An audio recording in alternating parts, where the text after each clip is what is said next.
Hello common people, this is Common Guy Reviews and I am your lovely host Pepse.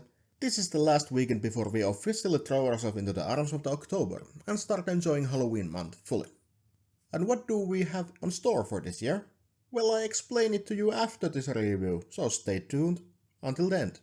Going back to the good old murder mysteries, Dario Argento gives us today The Bird with the Crystal Plumage, or L'uccello dalle piume di cristallo, as the original title says. I probably didn't say it right, forgive me.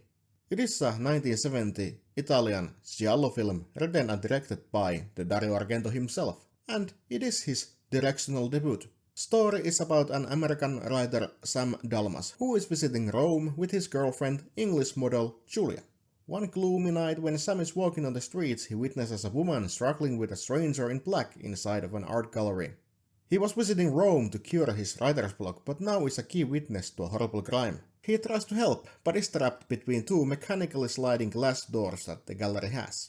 He has no choice but to watch, as the woman crawls towards him helplessly after being stabbed, and the murderer escapes into the night.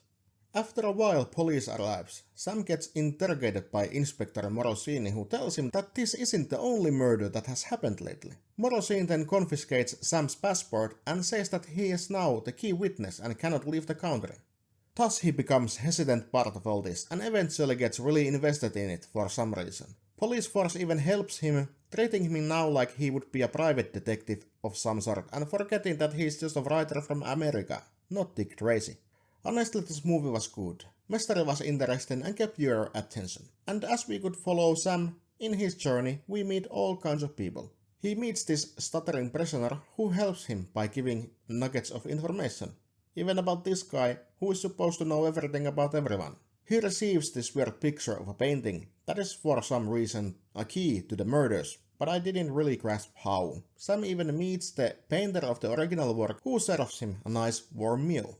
Unlike the movie Phenomena we watched, this one didn't have any crazy soundtrack, but the ambient in the background was sufficient.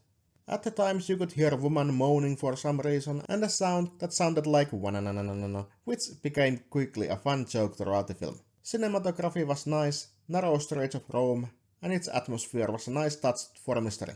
Movie's language was a bit weird. It was originally spoken in English because they wanted to accommodate in the international cast and boost English language distribution, but in the end it was fully dubbed in Italian, and in my case I didn't had the English language option even, which I think was a good thing. Italian is an interesting language, and murder mystery in Rome spoken in Italian is just a pure mood. Overall, this movie's mystery was well made. Watching it back and taking on all the clues it gave us before big revelation was awesome. So if inside of you lives a tiny private investigator, take a look at this movie. It'll give you plenty of time to guess who was the culprit. Sam was a weird dude who tried to balance between a normal guy and a makeshift investigator, but fulfilled his role well. Julia just kinda popped out of nowhere and was not seen anywhere despite their apartment, and sometimes outside. Inspector Morosini was a man of action, but at the times he acted like the police force who couldn't do anything and better let Sam do it all the hard stuff. Side characters were whimsical as usual, especially the weird artist Mario Adorf, who could play the part of the slightly unhinged painter well. But this was my review about The Bird with the Crystal Plumage. Great murder mystery, well worth a watch. But now to the next month.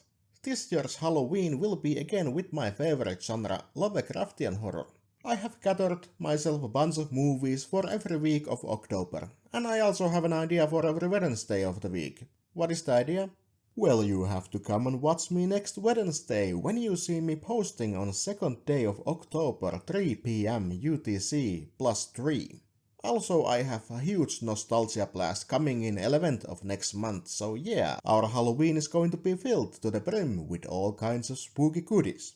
But until then, this was Common Guy Reviews and speaking to you, your lovely host Pepsi, and I'll see you really soon. Goodbye!